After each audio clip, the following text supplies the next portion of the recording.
2, 1. Booster ignition and liftoff.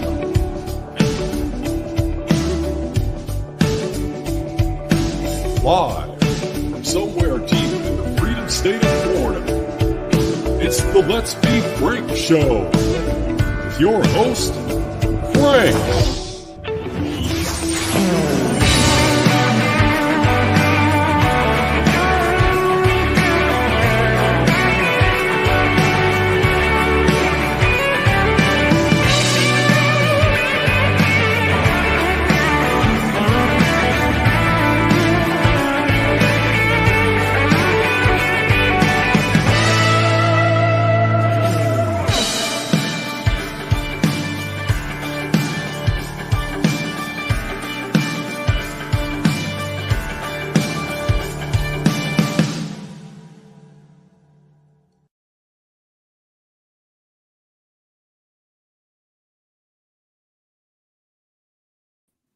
Hey guys, welcome back to another edition of our Freedom Stream special night tonight. I actually have an in-studio guest, and hopefully everything's going to sound good.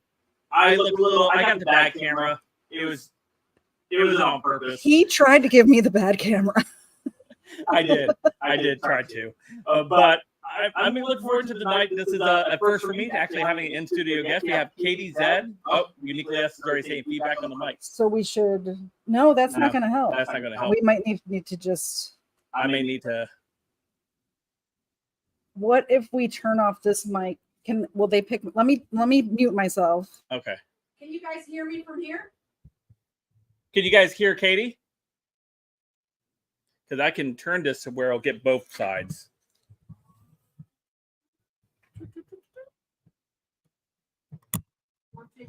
There we go. Can you guys hear me? Can you guys hear Katie? Hello.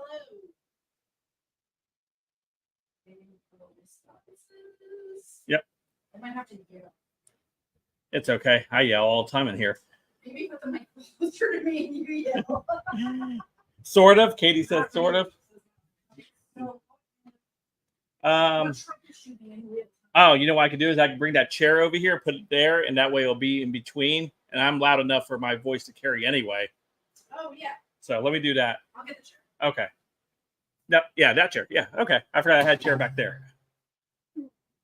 And then we can just move this mic over here like so. Okay. What about now? Can you guys hear me? Turn Katie's. Oh, I can turn the mic up. The gain. There we go. Testing. Testing. Hello. 1 2 1 2 1 2 3 4. Can you hear us? Let's see here. How is that mic quality? Maybe. Yes, they can hear us. Okay. They can hear us. Yes. I should turn. Yes. Good. So we're good. I turned the gain up so that way it would catch. Across the room, high five. Bam. We're good. We did it. We good. We spent like 25 minutes at the beginning. I told Katie there might be a sound issue when we came on, and to expect that. So it's great to see all of you guys tonight. Thank you for coming out on a Thursday night for a / I didn't name it Freedom Stream. I just named it the title. Normally I would throw the Freedom Stream in there, but it's more of a special night tonight. I have an in-house guest. Katie came all the way from where she lives to come visit us and visit some other people. And she's like, we got to do this stream. She talked about the stream probably a couple months ago. It was the day after the first Trump attempt. Yes. Yeah. So it was the first attempt on Trump. And so she's like, wouldn't it be cool if we actually did a history of all of the presidents who have been targeted for assassination? And I'm like, yeah, that'd be pretty cool. And I knew she would go ahead and put together a list, and she did. What is it, 25 pages? 25 pages. I like research. I can't help it. When I get an assignment, I have to do it all. I go all out.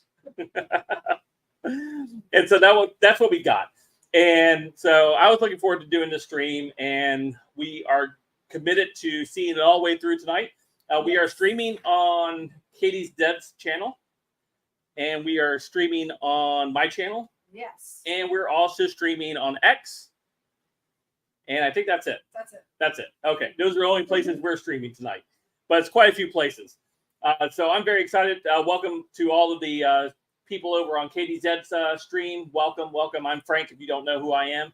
I'm the host of the Let's Be Frank channel and the Freedom Stream over here on this channel. And of course, everyone, this is Katie Zed. She's the host of her Katie Zed channel, which she covers a lot of true crime and crime in general. So if you're interested in that, check her out. She's a fantastic friend and also co-host for the night. Thank you, Frank. That was so nice. And if you're on my channel right now, why are you not following Let's Be Frank? What are you doing with your life? Come on, hit the follow button. Yeah, so this all started with the attempt on Trump. And since then, Katie, there's been another active attempt on Trump. Yeah, Since it's 2 months, 2 months removed. possibly 3. Yeah, Attempts. possibly 3. Yeah, so we're going to detail some of these. But after that first attempt, it really kind of brought back a lot of flashbacks of obviously the Reagan assassination attempt, which he survived through, but also JFK. That one, everyone goes back to JFK. That's like the most famous hit on the president. Yes. Abraham Lincoln. I mean, that was a really long time ago. I think there's people still alive today that remember like where they were when JFK.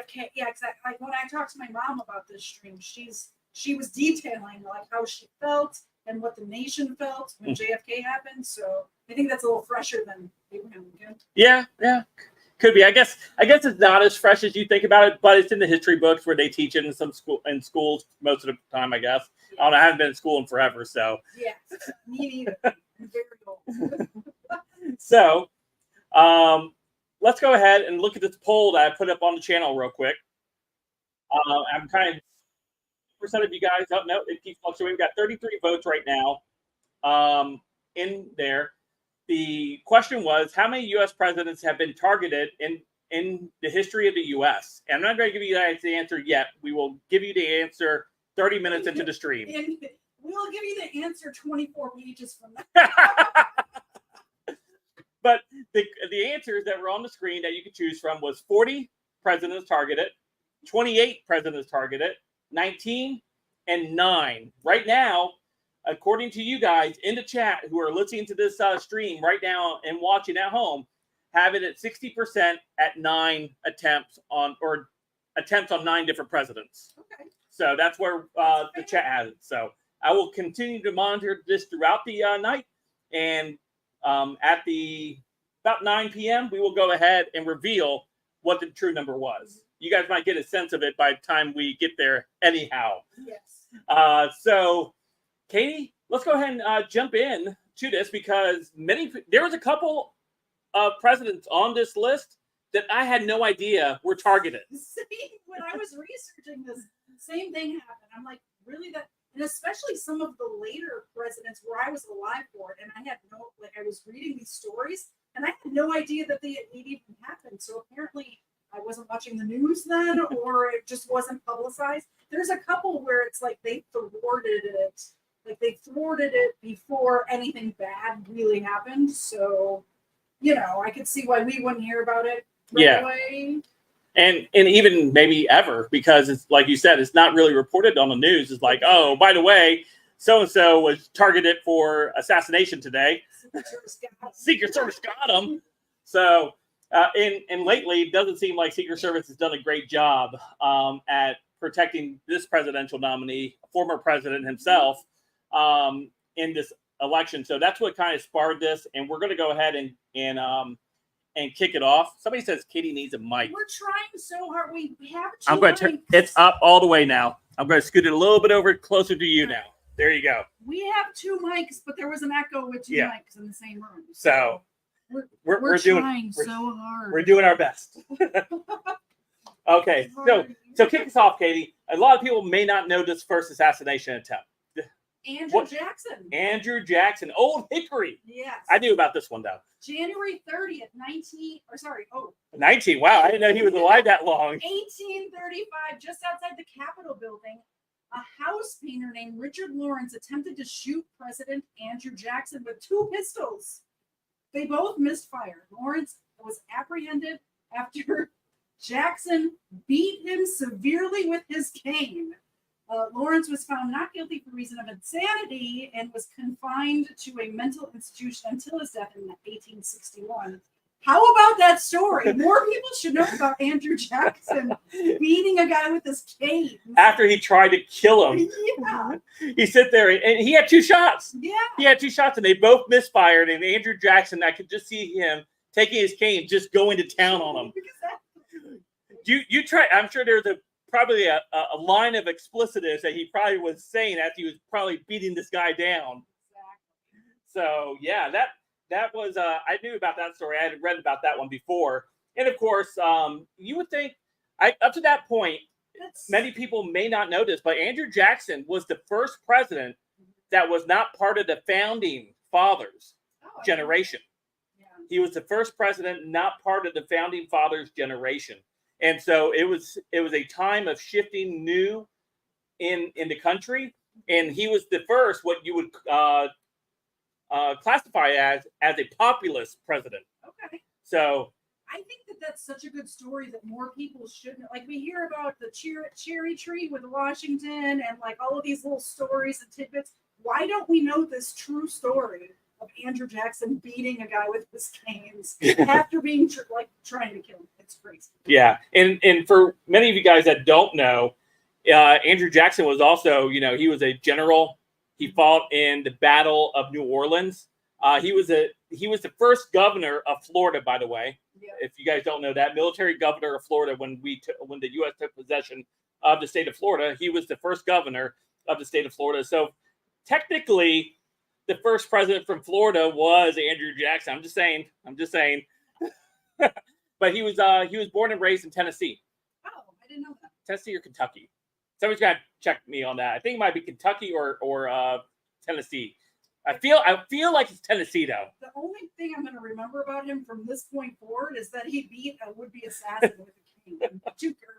Two guns and a cane. Loaded Wrench says he keeps a picture of Andrew Jackson in his wallet.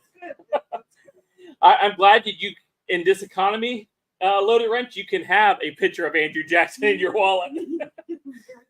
I may have a picture of Andrew Jackson in my phone, definitely not in my wallet.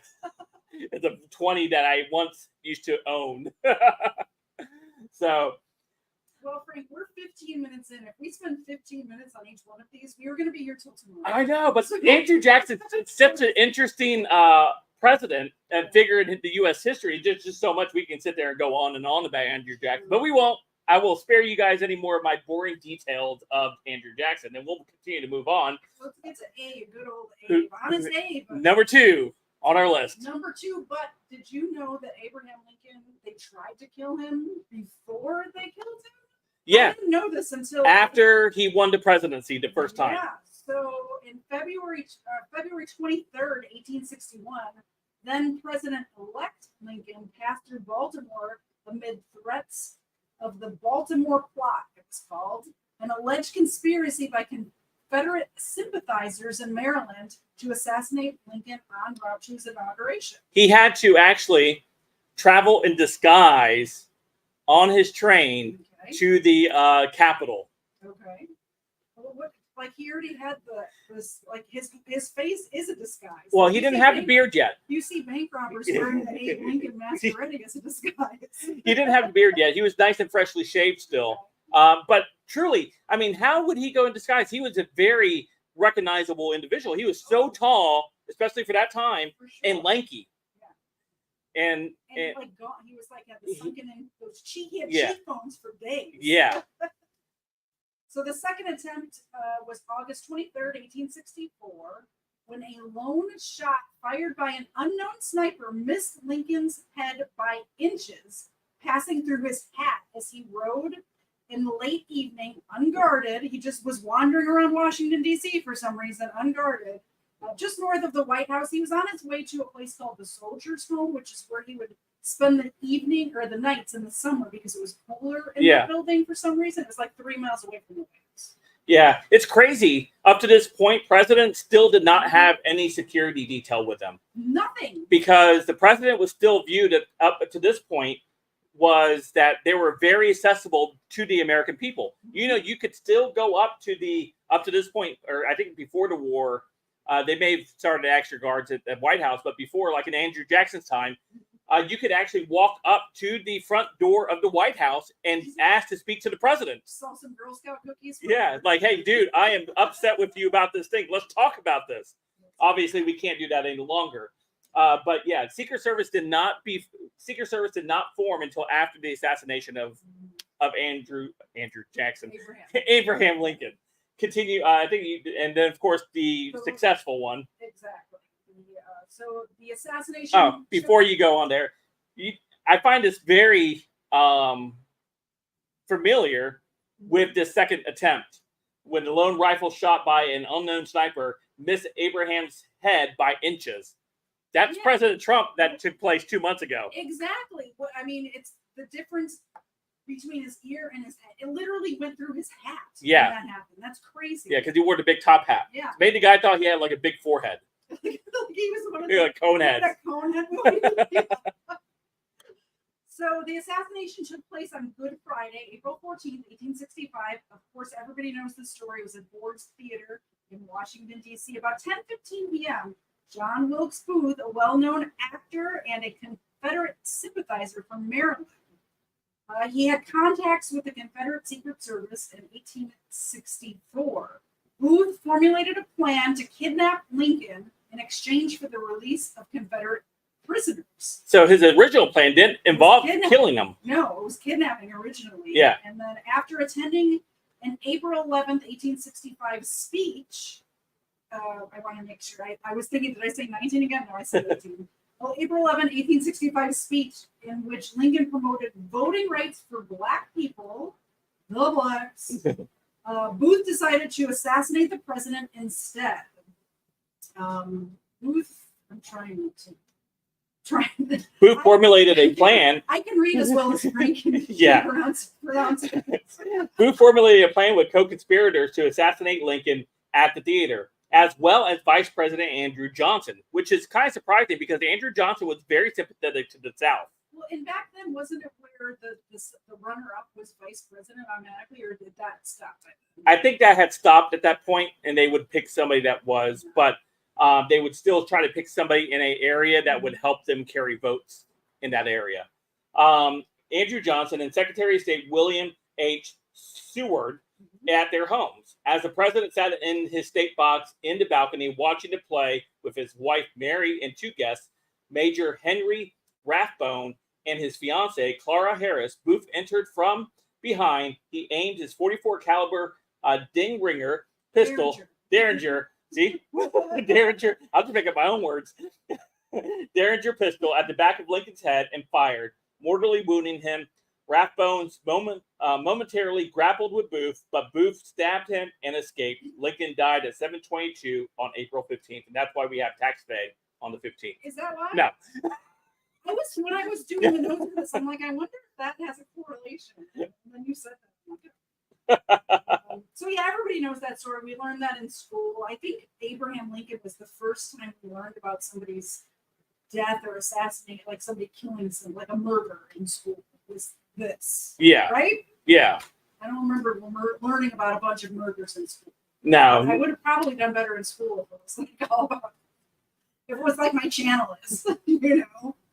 So we fast forward a few years from 1865 to 1881. Yeah, now we're at James Garfield, Washington Railroad Station, and embittered attorney Charles Julius Guiteau, probably mispronounced that, shot the president. Guiteau considered himself a loyal Republican and convinced himself that his work for the party had been critical to Garfield's election to the presidency.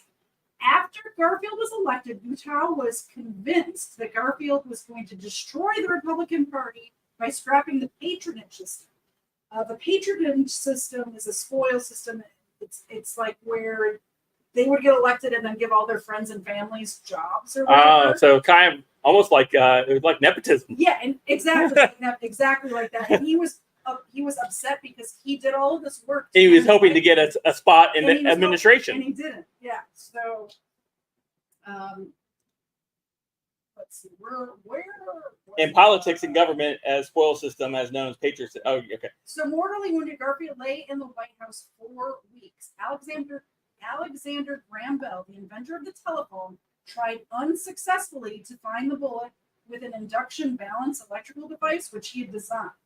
On September 6th, Garfield was taken to the New Jersey seaside, and for a few days he seemed to be getting better, but on September 19th, 1881, he died from an infection and internal hemorrhaging. Isn't that crazy that they allowed a scientist to experiment on the president of the U.S.? He's like, yo, I got this device I created. Yeah. I don't have a success rate with it, but we can try it out and see if it works. He tried. I mean, I guess. And what was it supposed to do? Like it's like a supposed. metal detector. Yeah, but Some sort of metal bullets detector. weren't metal; they're lead. I don't know. Was he looking for like a shell casing? Because that's the only way he would have found it. I don't know what. I mean, I don't know what bullets were made out of back then. And they had to have been lead back then as well. I don't It see. said induction balance electrical device. I don't know what that is. It would be funny if he accidentally like created a taser and tased the president. And that's what killed him. And so they took him out. You know why they probably took him out to the seaside, right? Just the fresh air. Yeah, the salt air. They figured would. And he probably seemed like he was getting better because a lot of times people who are on their deathbeds will all of a sudden have a moment of clarity or all of a sudden seem like they're getting better. And this happens like even today. Yeah. Where people in nursing homes will all of a sudden seem like they're great. And like that's just towards the end, usually. Yeah, It's very sad. and that's what happened to, unfortunately for him. I mean, he wasn't in the office very long. No. He didn't get to do anything. He just didn't give the jobs to the right people. Yeah, he got to die. That's what he got to do. Yeah. Here's your reward for winning the presidency. Wow.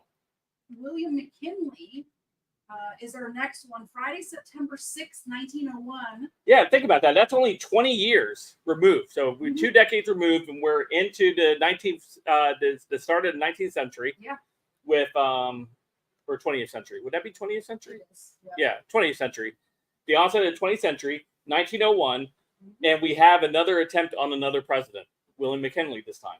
At a temple of music in Buffalo, New York, McKinley attending the Pan American Exposition was shot twice in the abdomen at close range by Leon. Wow. Your guess is as good as mine. Zolgazo? We're going to go with Zolgazo. Yeah. An anarchist who was armed with a .32 caliber Iver Johnson safety automatic. I don't know what that was. A safety automatic revolver that was concealed underneath a handkerchief. The first bullet ricocheted off either a button or an award medal that on McKinley's jacket and then lodged in his sleeve. The second one pierced his stomach. Although McKinley initially appeared to be recovering, his condition rapidly declined due to gangrene setting in around his wounds, and he died on September 14, 1901 at 2:15 a.m. Does anybody is picking up a pattern in most of these presidents, what party they're affiliated with? Most of these have been Republicans that have been shot and killed. Yeah. With the exception of Andrew Jackson, who was a Democrat. Was he? Yeah. I don't know. You know way more about him than I do. I just know about the murder stuff. Yeah, he was politics. he was a populist Democrat. He appealed to a more broader base of the country. However, his party was the Democrat Party. But most of these other guys have been Republicans who have been shot and killed thus far. What was Taft? Taft was also a Republican. Republicans dominated electoral politics from the time of Lincoln all the way until the time of the Great Crash of 1920. As it should be. 1929, and that's when we got FDR. So We'll get to him. spoilers. Yes. Spoiler alert. We'll get to FDR. William Howard Taft is next, though. 8 years. And Taft is actually, most people don't know who Taft is, or unless you're really into politics. Taft was huge. He was a huge guy. But the nearby public high school to where I grew up, I did not go to public high school because my parents are sane. But that was the nearby public high school to where I grew up in Chicago was Taft High School. So I knew a lot about Taft. Yeah. William Howard Taft and this is the one you have to read. Because it has a lot of Mexican Spanish. Woo! Yeah, I think they were upset from. Oh, yeah, okay. William Howard Taft and Porfirio Diaz planned a summit in El Paso, Texas, and Ciudad Juarez Chihuahua, a historical first meeting between the U.S. president and Mexican president, and also the first time an American president would cross the border into Mexico. Wow, almost like a pretty historic thing, like Trump going from South Korea into North Korea. That had never been done prior to that. So the historic moment here as well. Diaz requested the meeting to show U.S. support for his planned 8th run as president, and Taft agreed to support Diaz in order to protect the several $billion of American capital then invested in Mexico. Both sides agreed that the dispute Chama Strip connecting El Paso to Ciudad Juarez would be considered neutral territory with no flags present during the summit. But the meeting focused attention on the territory and resulted in assassination threats and other serious security concerns. The Texas Rangers and 4,000 U.S. and Mexican troops and U.S. Secret Service agents, FBI agents, U.S. Marshals were all called to provide security. And an additional 250-member private security detail led by Frederick Russell Burnham, that's the celebrated scout, who was hired by John Hayes Hammond. I may have gone into too much detail on this country. Woo! Sorry. That was a lot. This is one of the first ones that I did. Remember I said the first ones that I did? Yeah. So basically, they tried to kill him in Mexico. But they were unsuccessful in this attempt. Unsuccessful. So we head over to Theodore Roosevelt. Teddy Roosevelt, October 14th, 1912. So just a few years. 4 years. Yeah. This happened so much. When I started doing this, I thought it was going to be a handful of like a handful, and it's so many. So John Schrank, a saloon keeper from New York, who had been stalking Theodore Roosevelt for weeks, shot Roosevelt once in the chest with .38 caliber Colts. Police positive special. I think it's just 38 special. The 50-page text of his campaign speech. 50-page. This is like Katie Zed putting together a show. Katie Zed. If you guys didn't know, Katie Zed was the speechwriter for Teddy. The 50-page text of his campaign speech, titled "Progressive Cause Greater Than Any Individual," was folded over twice. Dude, 50 pages folded twice? Dude was a Chad. It was folded over twice in his breast pocket, and he had a metal glasses case also that blocked the bullet and saved his life. And then he trash talked him while the speech was going on. I mean, I'm surprised he didn't beat him with a cane. He might as well. I think he would have just added more to his legend.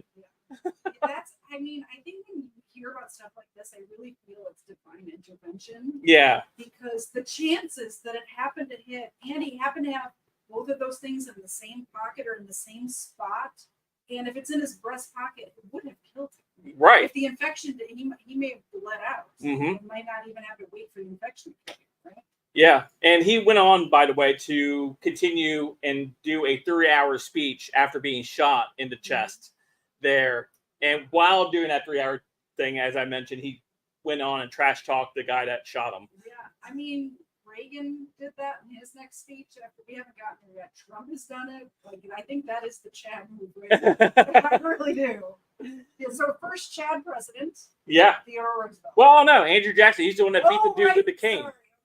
Okay. How are we going to do that to Old Hickory? Somebody make a list. So far on the list is Theodore Roosevelt and Andrew Jackson. Andrew Jackson, yes. So Herbert Hoover, November 19, 1928, President-elect Hoover embarked on a 10-nation goodwill tour of Central and South America. Well, there's your first. That's your first mistake. Come on, Hoover. While crossing the Andes Mountains in Chile, the assassination plot by the Argentine anarchists was thwarted. And what they were doing was a group of them led by Servino Giovanni, who planned to blow up his train as it crossed the Argentinian plain. The plotters had an itinerary, but the bomber was arrested before he could put the explosives on the rails. Yeah. So that probably, maybe back then it would have made the news. If that happened now, where they thwarted it before they even got it wouldn't even hit the news it wire. would have been a blip. Yeah. And then the next story, then Taylor Swift did something. Taylor Swift broke it with Travis Kelce or something. Exactly. So we are at the 30-minute mark, Katie. Oh. So now it's time to reveal how many. It's your show. Oh, I know. I'm talking to you. You're in my studio. Now it's time to reveal. So let's go ahead and look at the update. We got 56 votes in right now before I end this vote. 40% of you, or 11% of you guys, believed it was 40 presidents were targeted for assassination. 9% of you guys believed it was 28. 20% of you guys believed it was 19. And 60% believe it was 9. I think we've already gone through 9, haven't we? How many have we gone through already? Yeah, I think we've gone through So 9. quickly. Yeah. So the correct answer for you guys out there that are listening and watching and maybe wondering, the correct answer is 19. Yep. 19. So I'm going to go ahead and end the poll there. And the poll has been ended. And it's 19% of you guys got the right answer. So congratulations to the 19 of y'all. Yep. Or 19% of y'all. Smart people in your audience. Or your audience. Could be. Yeah, could be. Could be. So we're picking up in 1933 now. And FDR. Delano Roosevelt. Yes, cousin of Teddy Roosevelt. I didn't know that. I'm Yep. not smart. I never claimed to be. 17 days before Roosevelt's presidential inauguration, Giuseppe Zangara fired 5 shots at Roosevelt in Miami. What's up with these foreigners trying to take out our dudes? We don't know that Giuseppe Zangara was a foreigner. Bro, that's a foreigner name. If you say it's Miami though, so Yeah, maybe, he's probably Cuban. maybe possibly. Zangara shots missed the president-elect, but Zangara did mortally wound Chicago Mayor Anton Cermak and injured 4 other people. By the way, if you're from Chicago, you know that Cermak is one of the main diagonal streets in Chicago, so he's a big deal in Chicago. Zangara pled guilty to the murder of Cermak and was executed in the electric chair on March 20th, 1933. That's when we actually executed. Why was the mayor of Chicago in Miami? He was celebrating with his boy FDR. Didn't he have stuff to do in Chicago? No, he wanted to go hang out. Dude, who wants to be in Chicago when you could be in Miami? I There's guess. beaches and stuff, and I guess random. We have beaches in Chicago. They're on the lake. They're not the same. They're Not the it's same. the same thing. It's not. Except it's freshwater. It's not the same. It's the same. 19, Waves and everything.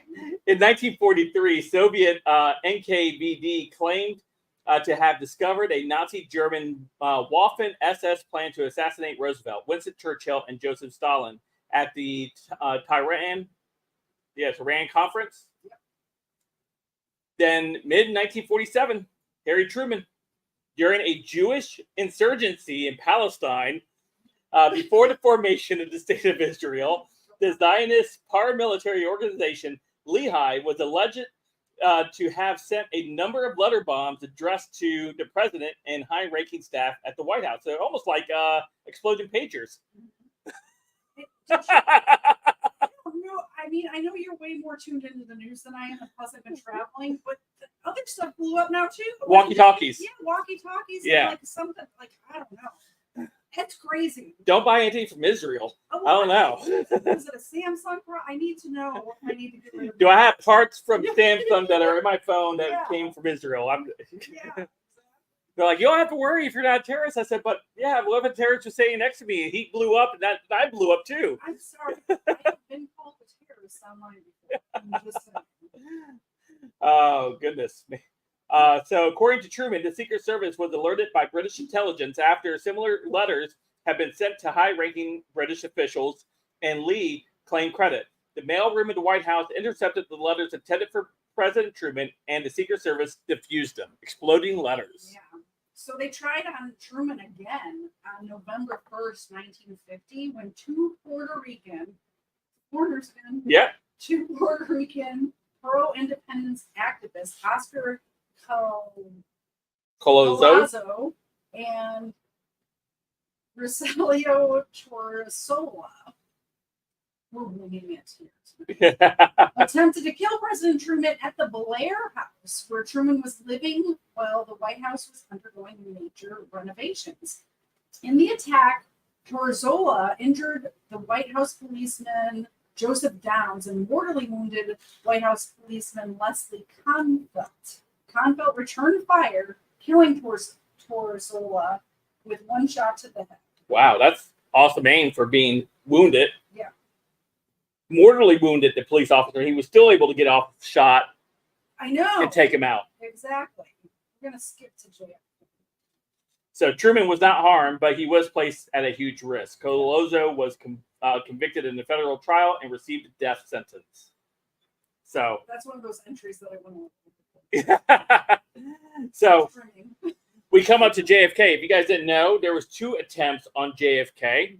The first attempt taking place December 11th, 1960. Well, this one, if you want to cue up that link that's coming up in the next one. It's up to you. we won't be able to do the link because of the audio stuff we got going on. So, Boo. Boo. You guys have seen the Zapruder film before. You don't need yeah, it, you right? guys know the forward and back, Back into the left. Yeah, back into the left, the whole Seinfeld bit. December 11th, 1960, while vacationing in Palm Beach, Florida, President-elect John F. Kennedy was threatened by Richard Paul Pavlik, a 73-year-old former postal worker who was driven by hatred of Catholics. Pavlik intended to crash his dynamite-laden 1950 Bro, dynamite-laden Buick. 1950 Buick into Kennedy's vehicle. I may need to get with Mr. Zed about Buicks and dynamite-laden. I may or may not, but I don't hate Catholics. I am. But he changed his mind after seeing Kennedy's wife and daughter bid him goodbye. So he had a change of heart at the last minute. And then he was arrested. He was arrested with a bunch of Dynamite in his his car. vehicle. Man, I never heard about that. That's pretty. I know it's not cool that he was trying to take out the president, but it's a pretty. It's like it brings you a whole new aspect to car bomb.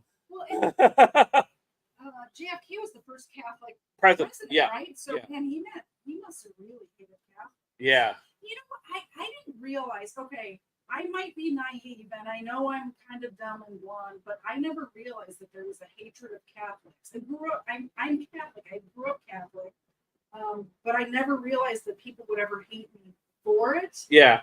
So, until I was an adult, and like it's just crazy to me. Like, so quick history lesson: when all of the people were fleeing to the to America back in before the during the colonies and stuff like that, the Catholics weren't really accepted in any of the other colonies. Yeah. That's why you got Maryland. Oh, interesting. Yeah. I had no idea. That's why it was established. And if you go into Maryland, there's lots of cathedrals in Maryland and stuff like that. So I grew up in Chicago, and there's a lot of Catholics there. And it wasn't until I moved to Georgia that I realized that people hate me. So, I don't know why I live there, but I do. So we knew what happened to JFK November 22nd, 1963. He was taken out by, of course, the official story is by Harvey Oswald. Yeah, Lee Harvey Oswald. So that's the official story that the government has put out there. I know there are other theories that go along with that, but we're not going to go down that rabbit hole tonight. No. We got way too much to still get through. But Lee Harvey Oswald was taken out. Like this one's glowing so much. I forgot we were going to play Glow or No Glow. Yeah. Usually all the previous ones that we went through already are probably fine. This is the first glowing one. But Jack Ruby took out Oswald on November 24th. When he was being transferred from the city jail to the county jail, Oswald was fatally shot in the basement of the Dallas Police Department headquarters by a Dallas nightclub owner. Jack Ruby was convicted of Oswald's murder, albeit his conviction was later overturned on appeal, which is crazy because there's video of it. He died in prison while he was waiting for his new trial. Of course. Yeah. So, I mean, I assume the cameras weren't working on that specific day like some other people we know. Yeah. Now, this one was surprising for me, this next entry. Okay. Richard Nixon Did not know they were trying to take out Richard Nixon, Tricky Dick. I didn't realize they were a couple times apparently. So the first attempt was on April 13th, 1972. Arthur Bremer carried a firearm to a motorcade in Ottawa, Canada, intended to shoot Nixon, but the president's car went by too fast for Bremer to get a good shot. The next day, Bremer thought he saw Nixon's car outside of the central block, but it had disappeared by the time he could retrieve his gun from his hotel room. A month later, Bremer instead shot and seriously injured the governor of Alabama, George Wallace, who was paralyzed from the waist down until his death in 1998. Yeah. The second time they tried to, and you didn't even know they were going to do it once, or they did it once, but the second time was February of 1974 when Samuel Bayek planned to kill Nixon by crashing a commercial airliner into the White House. Where have I heard of that? Yeah. Interesting. There's lots of little cool parallels that we see. There's definitely a lot of parallels. Yeah, it's like they're like test running these things, and they're like, "Oh, we're gonna do this later." Yeah. He hijacked a DC-9 at Baltimore Washington International Airport after killing a Maryland Aviation Administration police officer, and was told that it could not take off with the wheel block still in place. After he shot both pilots, one of them died. An officer named Charles Troyer shot Bayek through the plane's door window. Oh, the door window, the window that's on the door. Yeah. The door or the window? What am I talking about in my notes here? He survived long enough to kill himself by shooting, so he took himself out. Yes. Much like that guy in that tank in Colorado. Yeah. Just, The the Killdozer guy. Yeah, the Killdozer guy. Yeah. I did like a 3-hour episode on that, and for some reason, my mind, as soon as I started saying it, just like was gone. What I find interesting on this is that he never got the plane off the ground. No, the wheel blocks were in place. Yeah. Which reminds me of Sky King, because Sky King, if you watch that video of him hijacking that plane, he got out, moved the wheel blocks, and the plane started rolling, and he ran next to the plane and got on it while it was rolling. That's some Tom Cruise level stuff. It is crazy video. I definitely suggest checking out the Sky King and Killdozer episode on my channel when we're done here. Gerald Ford had no idea they'd try to take this guy out. Maybe some of you guys do. Good luck with this thing. Your turn. Oh, goodness. Okay. Wow. Marine Kerbergovs, also known as an alphabet bomber. Yeah, that's what his name looks like. Said in a message that he was going to come to D.C. and throw a nerve gas bomb at Gerald Ford. Then just 10 days into his presidency, within one day, the CIA, the U.S. Secret Service, and other law enforcement agencies working out of the White House basement identified Kerbergovich. He was arrested on August 20th. That was really good. I'm actually impressed with you. I threw that to you because I thought it would be like, I'm going to watch Frank struggle right now. And he did great. That was amazing. So Gerald Ford's second attempt, we have our first woman would-be assassin. Yay for equality. So in 1975, we finally gained equality in the assassination department. Gerald Ford's second attempt was September 5th, 1975, on the northern grounds of the California state capitol. Lynette Squeaky Frome was a follower of Charles Manson. She drew a Colt 1911 45 caliber. That's a big gun. It is. I love a good 1911. She drew this pistol on Ford when she reached to shake her hand in a crowd. She had 4 cartridges in the pistol's magazine, but none of them in the firing chamber. As a result, the gun did not fire. So let's talk about something. Let's talk about women in policing or using it. Like, this is just so. All she had to do was rack the gun, and it would have worked. She couldn't figure out how to rack the gun, and it didn't fire because she didn't rack it. Thank God it did. Yeah. But it's just, when I was reading this, I'm like, how incompetent? Like, the incompetence is just staggering. I can see this being fueled by emotion and not thinking logically about the whole thing. And she got there and she saw him. She's like, oh, yeah, oh. I don't even think it was fueled by emotion, but I think she got emotional. I think she decided to do it for publicity because she was, she's A follower of Charles Manson, right? Yeah, she was one of those girls that followed around Charles Manson. Was like at his trial every day and all that. I think this was Weird for girl. publicity. Wasn't what where we still kind of have stuff like that now, where women like follow these serial killers. Crazy, and I'm blanking right now, but it's hybristophiliacs. It's called. I Okay. love the word. Yeah, what one followed Ted Bundy Yeah, and had a relationship with him. it's not one. It's hundreds. Yeah, It is hundreds of crazy women and men. There's some men that there's women killers. yeah, okay. It goes both ways, but it's mostly women following these insane killer men, and I just don't get it. Yeah. It's called hybristophiliacs. Hybristophiliacs is what they're called. So those women would rather be with the killer men than the bears. Well, I almost think I think it's a feeling like they want to feel love, but they don't want an actual relationship. So they know these people are in prison for the rest of their life, so they don't have to actually have That a relationship. They're in control. They can steer where it goes. I don't know.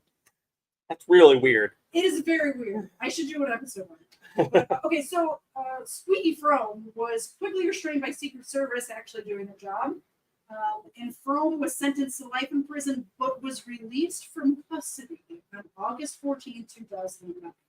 So she's out now. She's out. Is she still alive? 2009? I believe she is. She may or may not be. I haven't Yeah. checked. I wonder how old she was. How old did we see how old she was in your She notes was here? very young when that happened. Okay, So she she's- could possibly still be alive then. She was like in her 20s. early Yeah. 20s. So maybe the Hi, Squeaky, if you're watching this. Yeah, hey. Shout out. Email me. I'll have you on the show. We talk about what went through your head. So this dude was attempted 3 times, Oh yeah. and the third time was not the charm on him.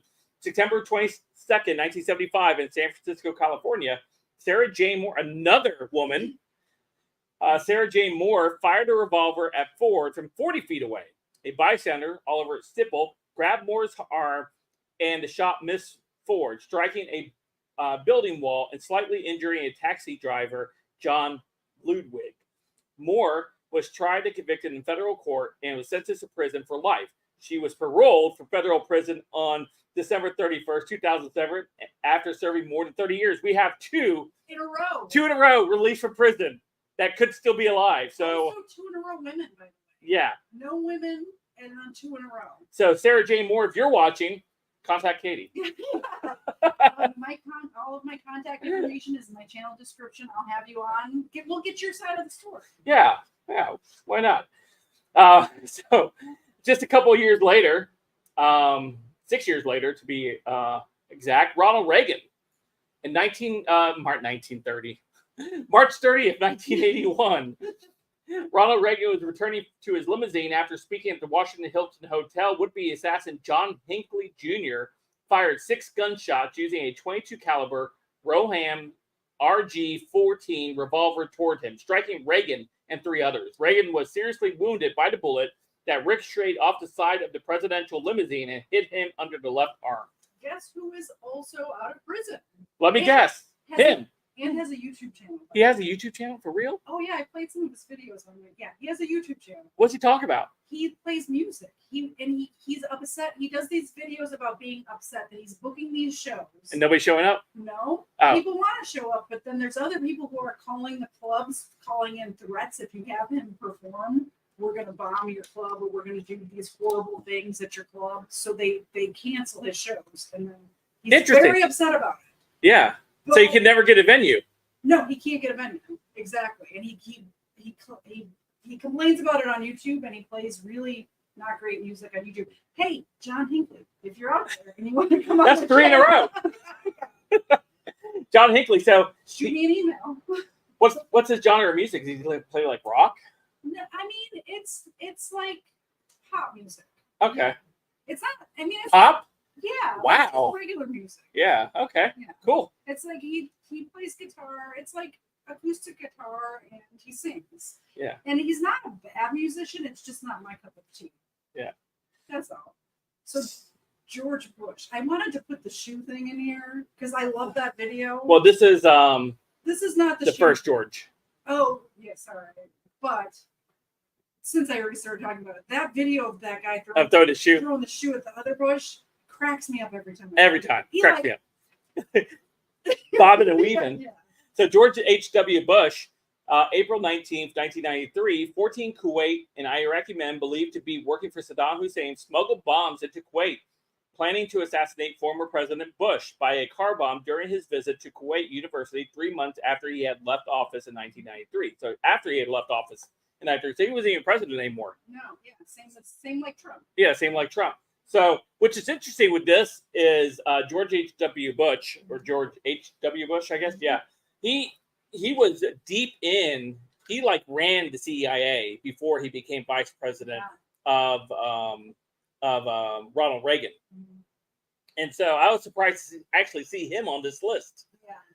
But it was after he was no longer president, so maybe they didn't have any use for him anymore, and they're like, Yes, there's a bunch of them that are after they were president too. So Bill Clinton.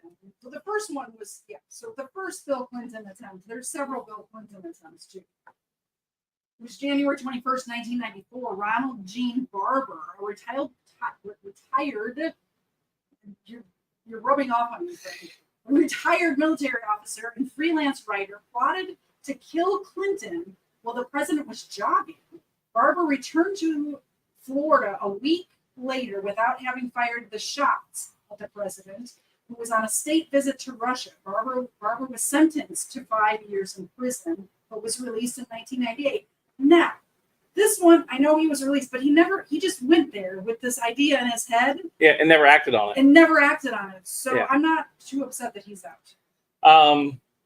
It's interesting because if you guys remember, Bill Clinton used to do a lot of jogging outside of the White House. Yeah. Also, this one might be glowy too. I don't know. It's like I didn't look into the evidence. Let's just put it that way. So the second attempt on Bill Clinton was in the same year, 1994, just toward the end of the year in October. Francisco Martin Duran fired at least 29 shots. That's a lot. Wow. With a 7.62 39 millimeter SKS semi-automatic rifle at the White House from the fence overlooking the North Lawn, thinking Clinton was among the men in the dark suit standing there. So, if you've ever been to the White House, if you've ever been into the White House and actually had a tour, the window. How far in did you get into the way? I was all the way, and we did the White House tour.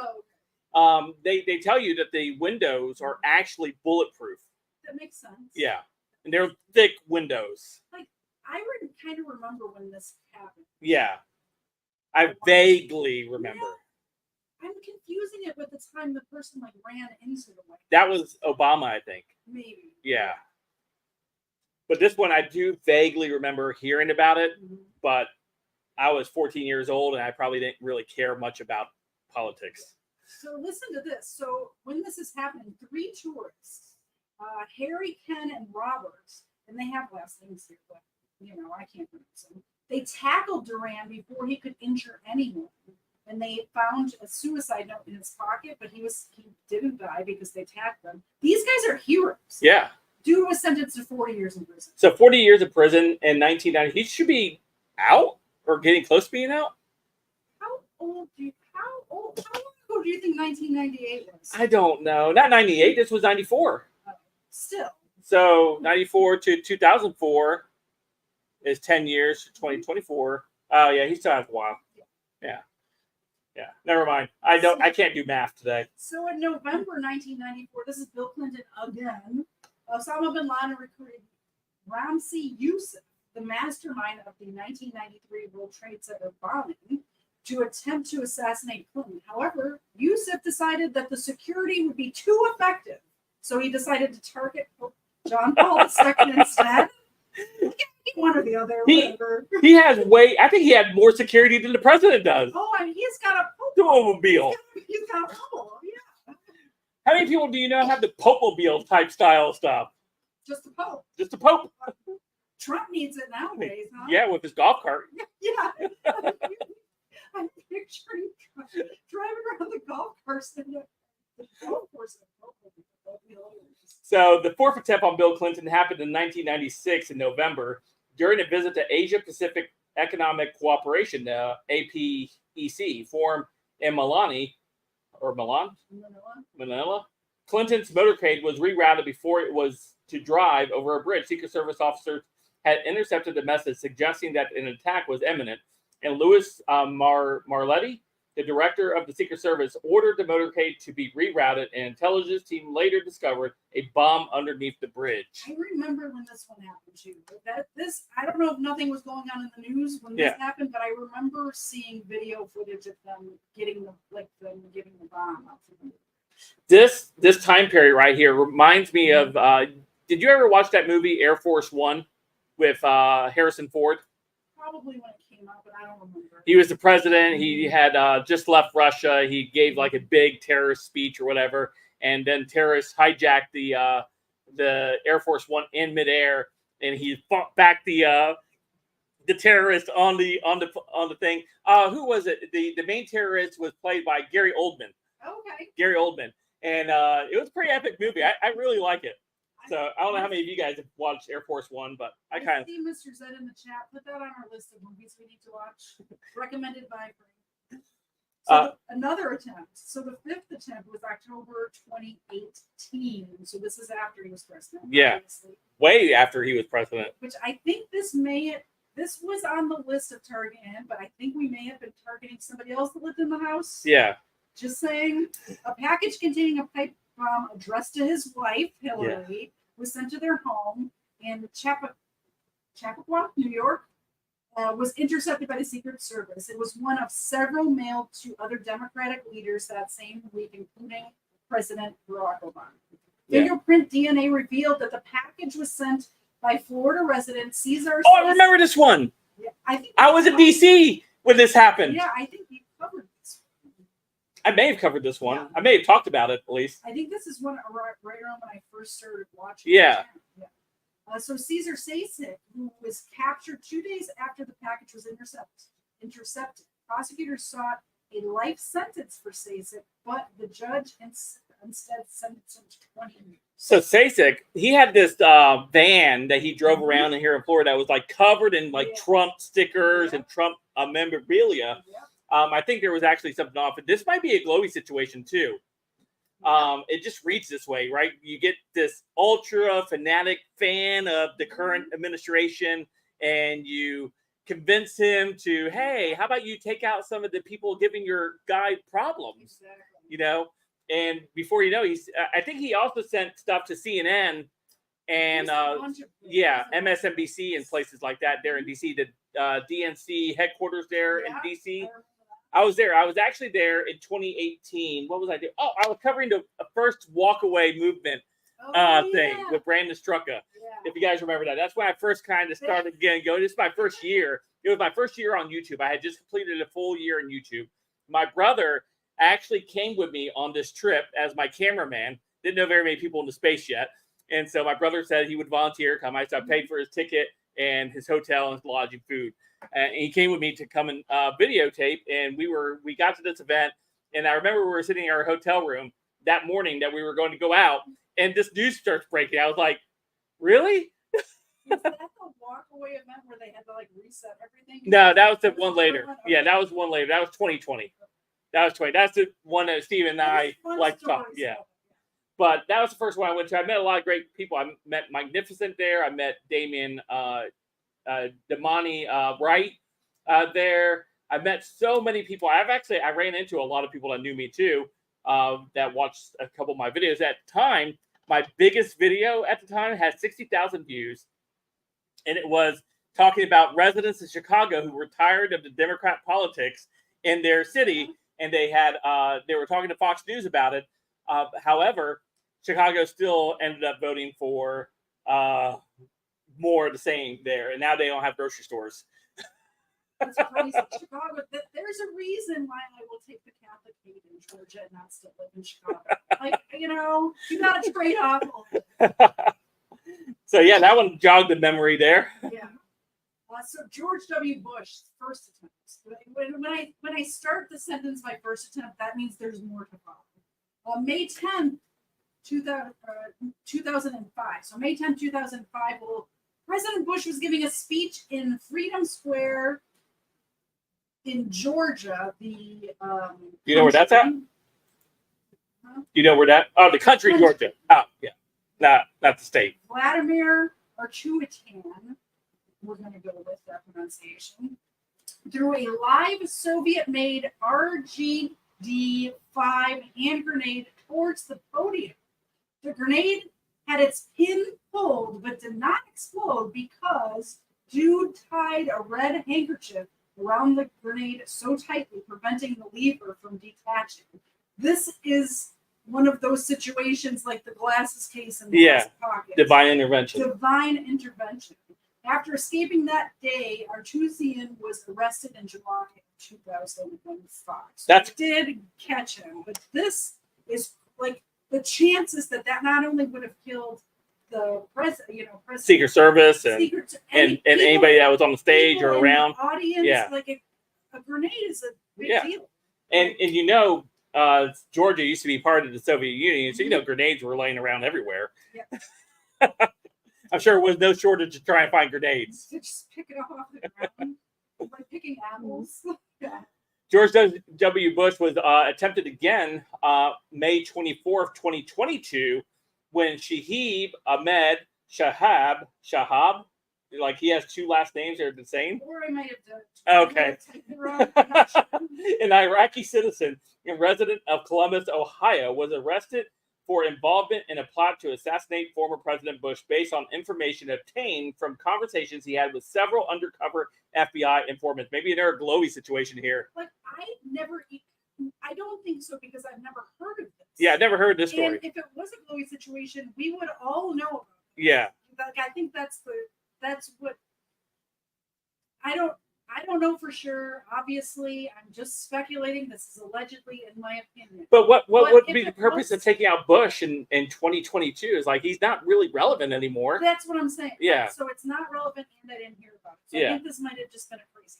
Yeah, at least he wasn't eating pets in Ohio. So okay, so I didn't even put how many. The next line of my note says Barack Obama. So very many. So we probably won't catch all of them, but we'll catch. Or do you want to just go back and forth? We can go back and forth. Fire? Yeah, we can do a quick fire. So Barack Obama, so very many.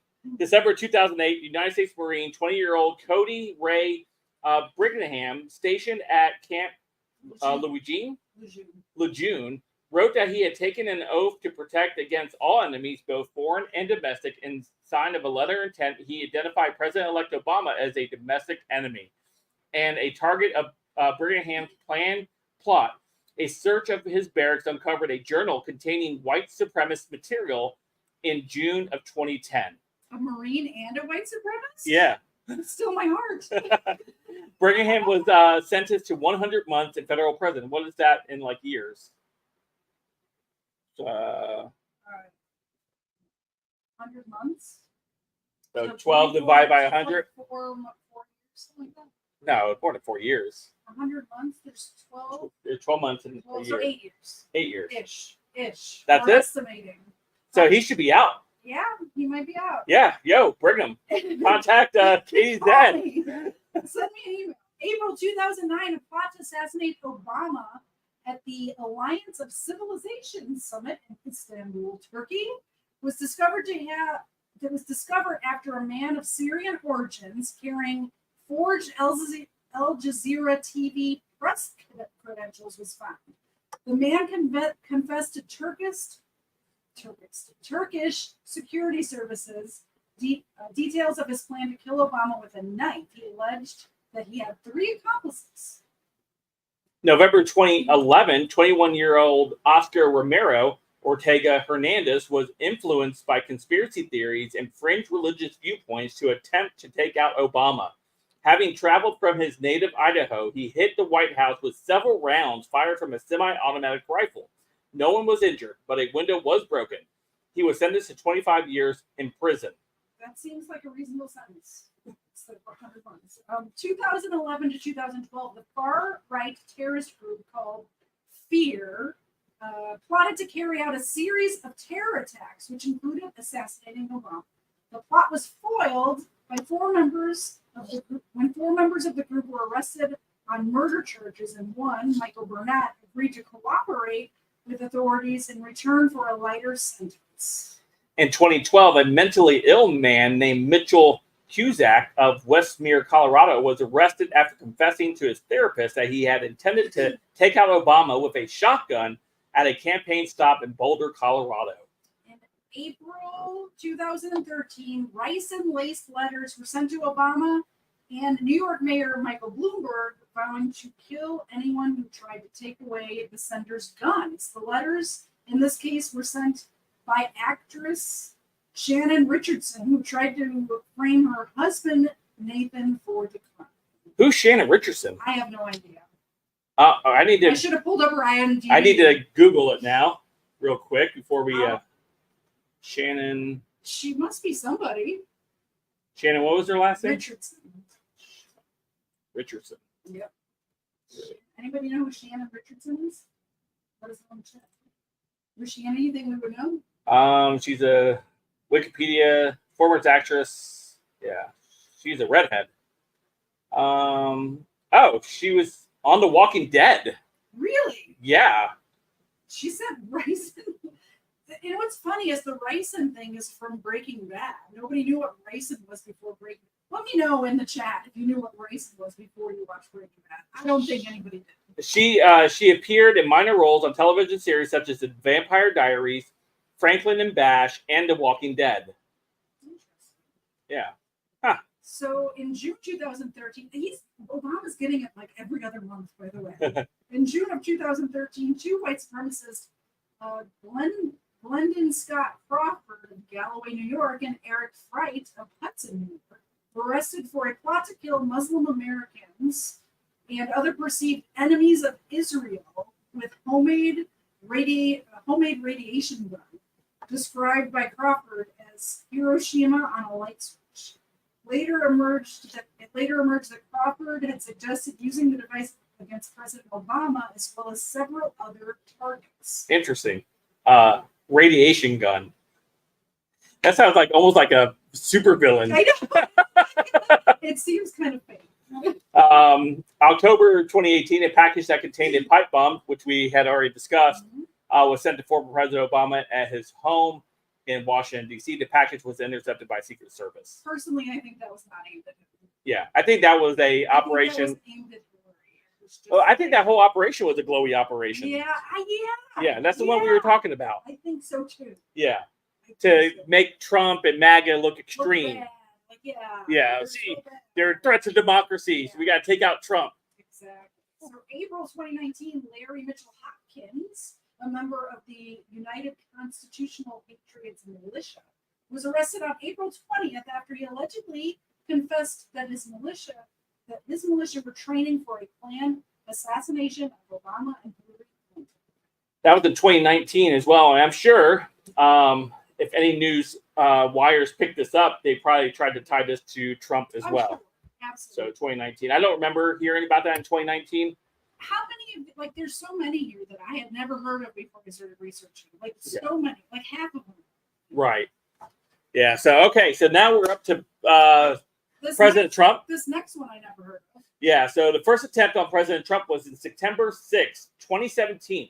Gregory Lee Langang, a 42-year-old man from Bismarck, North Dakota, attempted to take out Trump in Mandan, North Dakota. Mandan? That sounds right. Yeah.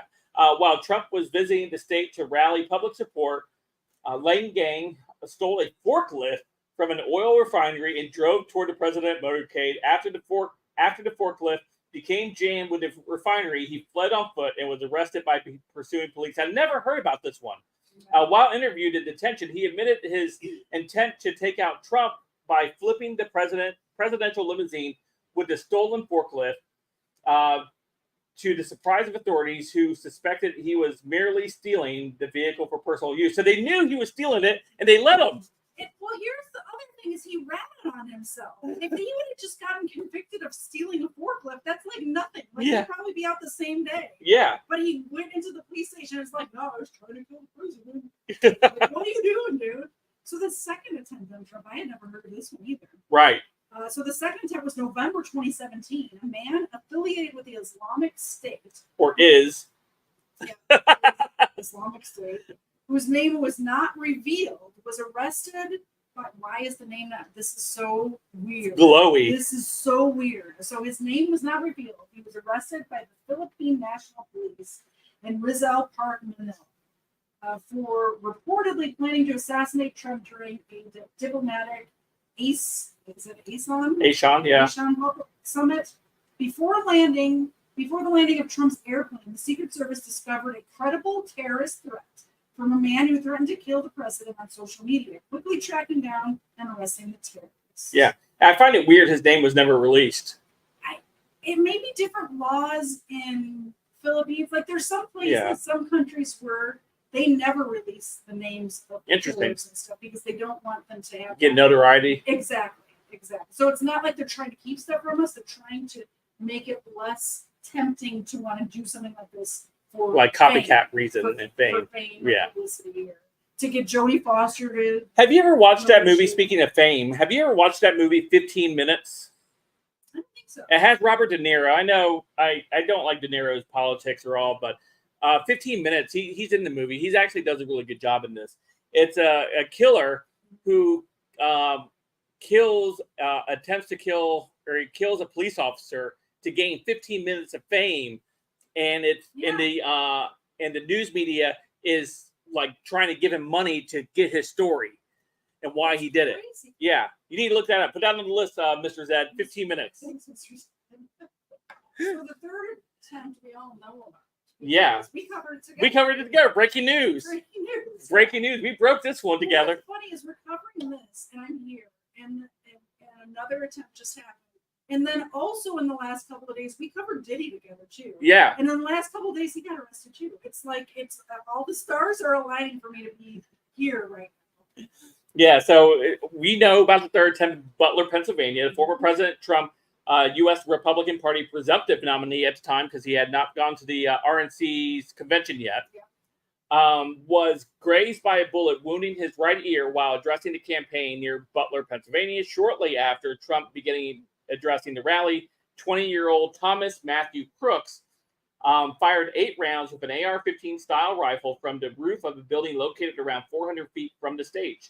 Crooks also killed an audience member, Corey Compratoro, and critically injured 2 other audience members. Crooks was shot and killed by U.S. Secret Service counter sniper team. So with this here, there's still a lot of answers that have not been given to us from this. One of them is how quiet his parents have been. And I think you may have said this during that stream. How could they have not known about maybe the plot or something similar to that? Something. I think this is going to be another Las Vegas shooting situation where we're just never going to. We'll never know. We're going to have promises of investigations that lead nowhere. And they're hoping that the public's attention for it wanes enough to where it's not even brought up anymore. Yeah. And which it almost is. I mean, we're 2 months out from that.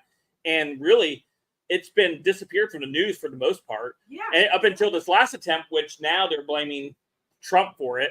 So okay, so the next attempt I'm going to go over, but keep in mind I made these notes several days ago, and things may have changed. Okay, so I'm not sure, but just correct me if you know something. I will do my best, because I have not followed. I've followed, but I've taken the day off today to hang out with friends.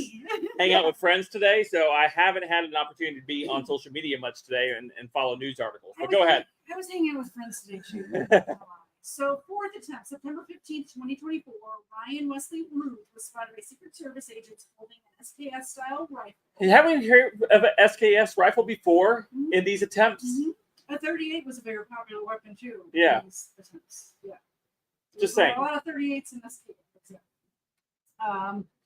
On a private golf course belonging to Trump in West Palm Beach, Florida, Ruth had his weapon pointed through the fence line of the golf course at a place that was commonly used to take pictures of Trump at a meeting. We've seen these pictures and videos before. Yeah. From that same angle where he'll be like walking by and talking, and like it's the same spot. It's the same paparazzi spot. Yeah. Which I don't understand why there wasn't paparazzi also there. Mm-hmm. To, like, Maybe he's like, hey, yo, spot's taken, guys. But it's very weird that nobody saw him. He was there for a while, too, by the way. From like 2 a.m., they said. Right? Yeah. So you're going to get there. after 12 hours lying and hiding, Trump was 300 to 500 yards away from him before being noticed. He did not take any shots. He fled the scene after being shot at by Secret Service, who noticed him while Scouting ahead of Trump. After a short police chase, he was stopped and detained without resistance. No one was hurt. Also, very weird that the Secret Service is shooting at him because just beyond that fence line is just a road with civilians, and I think there was a post office across the street or something. Like, there's just people beyond him. So for them to, they claim, during information I've seen, is that they said that they saw the barrel of the gun poke out through the bushes, and that's when they opened fire on him. However, there's still lots of questions to be answered. Why was that area not? It's been previously known that that's where a lot of people gather to take pictures and stuff. Why is that not a spot where Secret Service already knows about it, or even any other private security that might be there? Frank, it's because we get our Secret Service from Wish.com. We do. I don't even know if we want to talk about this one that happened yesterday. Oh, was this a bomb attempt one? Yeah, they found explosives. Oh, that's one we were sharing articles back and forth, but we were both unconfirmed on some of this stuff. I messaged Frank yesterday. I'm like, do I need to update the notes? Is this real? And he's like, I don't know. So I just made a bullet point in here that there may or may not have been, this is all unconfirmed, allegedly, in my opinion. So don't come for me. But explosives were found outside a rally in Nassau County. Yeah, this is what I followed up on this yesterday, was that it was first reported that there were explosives. Then the media reported there was no explosives. Mm-hmm. And then it came back that there was actually explosives, but they were using it as a training opportunity for their explosive sniffing dogs, is what the narrative was. They were doing training activity for bomb sniffing detection dogs, canines, outside of a Trump rally. Yes. This is what you're trying to sell me. That's what I'm trying to sell you. That's what they're trying to sell us. I mean, I don't know. I don't think I believe that, but I don't know. So we did have one on Joe Biden. I put these presidents in order, so the dates are not necessarily in order, but you want to bring it on home? Yeah, I'll bring it on home. I'm looking at the name. That's why you're sending it to me. I got it. Kandula. A 19-year-old man from Chesterfield, Missouri, drove a rented box truck. I read it as he rented a box truck, like he went to go rent. Anyway, drove a rented box truck into a barrier that separated the White House grounds from the public. Shortly thereafter, he was taken into custody by the U.S. Park Police and was found to have a swastika hope flag in his truck. Kundulu expressed admiration for the Third Reich and stated his intentions were to kill the president and seize power. That definitely glowing. This was to paint, again, MAGA as being this all-encompassing everything evil that they want to perceive. When this happened, I remember the memes coming out of because he was like parked in a truck. Oh, that was like the whole truck load. Yeah. It's just all of these were, and then they happened to find a mini swastika flag in his center console of his rented box. Like, really? Yeah, who carries that? Really? Come on now. It was like, it reminds me of when the trucker protest was taking place in Ottawa, Canada, or Alberta. They will always send somebody in there with a swastika. And then there was this brand new swastika flag that was flying. Yeah. I'm like, yeah. Crease is real nice in it. They just came from Amazon. Yeah, they just mailed order like overnight, and they were flying it so that way they could say, "Oh, look, it's racists that are not wanting you to take your vaccine or whatever." So, yeah. So that was the list of the 19. Can you guys believe presidents that have been targeted by people or by our own government in some instances? Yeah, I cannot believe it was that many. When I started doing this, I thought we'd have like a quick little 30, 45-minute show going over a couple of things, just talking. And then I started putting it on paper. And I'm like, Frank, we're at 18 pages. Frank, we're at 23 pages. Frank, we're at 25 pages. Like, I gotta narrow it down some. So we didn't go into a lot of detail. I apologize for that. I'm usually really big on detail on my channel, but I wanted to at least hit all of them, at least have a little bit about each one of them, so you guys can see that this is not an unusual thing that happens. It doesn't seem like, right? Right. Yeah. And a lot of them get thwarted before somebody loses an ear, hmm which should happen. Like that's usually better if it happens that way. So almost more than I would say almost 30%, more than 30% of the presidents have been targeted for some type of assassination in the history of the country. Yeah, it's so. That's a big number. Like it's a job that you think that the fishermen in Alaska have a tough job. Yeah. Like for as far as death toll, but man, the president, that's a tough job. And there's 4 that have been successful. So it's so many, and I'm hoping that there's no more for a very long time. And I remember thinking when that shooting happened with Trump, when I was on your channel the last time I was on your channel, I think that was the last time I was on, but that this hasn't happened since. I was thinking, oh, this has not happened since Kennedy. Yeah. But obviously it has. It's happened a lot. Like Yeah. that whole list from Obama was like 12 of them or something in there. 41% Yeah. of our presidents have been targeted for assassination. That's almost half of our presidents. Thanks for doing the math. I can't. Yeah, I just did the calculation over here because it was bothering me. I couldn't. 30 sounded low to me with thinking about the number relation, so I had to do the math over here. Well, wow. So that was a lot. That was a lot to get through tonight. Hopefully you guys are better for it. I will try to do my best to cut this up into some shorts. Oh, fun. That'd be fun. And maybe I'll catch some of the best highlights of it and see what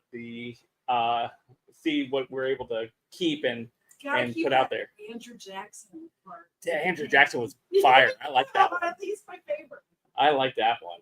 Yeah. So no attempts on Kamala from what, but she didn't do vice presidents. I almost said that. Yeah. That's not what I meant. I'm not like I was. Yeah. But She didn't it do. came out wrong. Yeah, she didn't do vice presidents. Maybe if you guys want us to do a thing on vice presidents, I'm sure Katie would love to do another 25-page research project on vice presidents. Well, what I'm thinking is because the last few presidents have had so many little attempts, I'm sure hopefully not, but if she does become president, Yeah. I'm sure it will happen. Yeah. You know what I mean? Of It's like- course. it's these little plots, like hopefully nothing bad happens to her, but these little ones were like, oh, they put a bomb, but they found it ahead of time. And Yeah. Her. Like maybe something like that. Right. So, but anyway, yeah, maybe we'll do a vice president list. And you keep saying that, but I'm just like, this was a lot. I'm just thinking of collaboration ideas. If you guys, that is a good one because I always try to think, because you have a political Yeah. show, obviously, and I do true crime, so I always try to find The crossover stuff. Yeah. And this That- was a good one. That we could get together and be able to stream Yeah. about something. And Maybe next 4th of July we'll do vice president. okay, that's In studio. in studio, Not the studio. not the studio. We'll do it her studio. Not studio. We'll do it her studio where they have air conditioning. Now she believes me that it is hot in here when I'm in here doing this stuff. If I look shiny right now, it's because there's no air conditioning in the studio. Could somebody super chat some money for air conditioning, please? Thank you. Oh, that's hilarious. Well, that was a great stream. I enjoyed it. Me too. It's not often I get to do a history stream. And history streams are absolutely awesome to do. I'm one of those guys. My quick story: we went to Ohio back a few months ago. Back in April. Back in April, I went to Ohio. My brothers and I, because my mom was in the hospital. And so while we were up there, we had a moment to just have to ourselves, me and my brothers, and we decided we were driving through one of the towns there, and that had this very historical, anything in the Northeast and Midwest, you're going to find a lot of historical stuff. And we found a fort. And we spent a good 4 hours at that fort geeking out over the history of the U.S.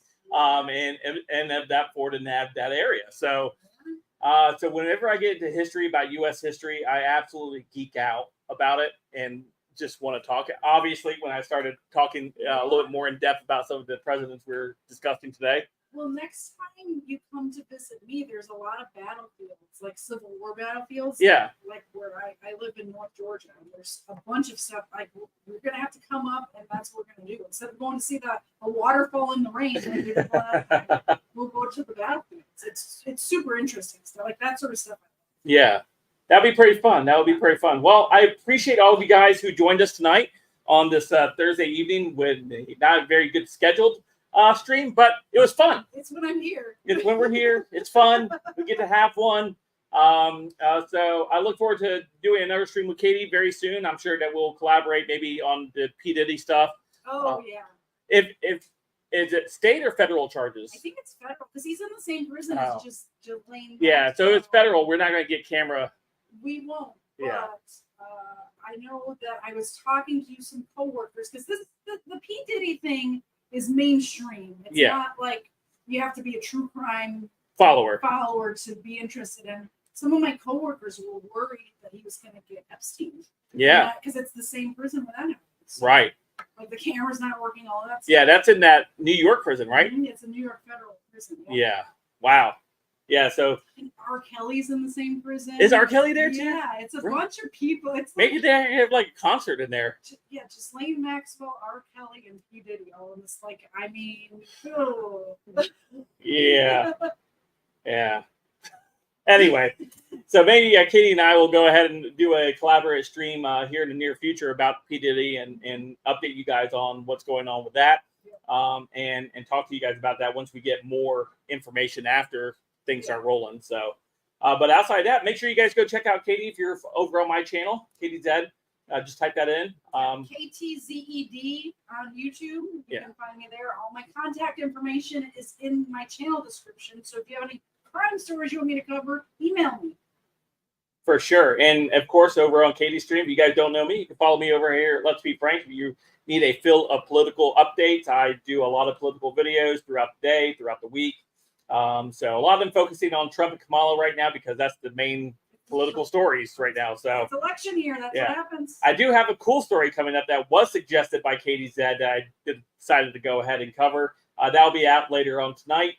So hopefully you guys will enjoy it. It's actually a little variation from what we typically cover, but I think it's something cool and different, and you guys might get a good vibe from the story. So, but anyway, I will go ahead and get out of here for the evening with all of you guys. So thank you so much for showing up and being part of the stream, making it fun. And I hope to see you guys back next time when we get when I go back to a normal schedule, which I keep saying I will, but that normal schedule never ever seems to come out. But I will find a way to do a little bit more streaming. But from that point, for Katie Zed, for myself, we will see you guys next time. Have a great night, everyone. God bless. Bye, guys.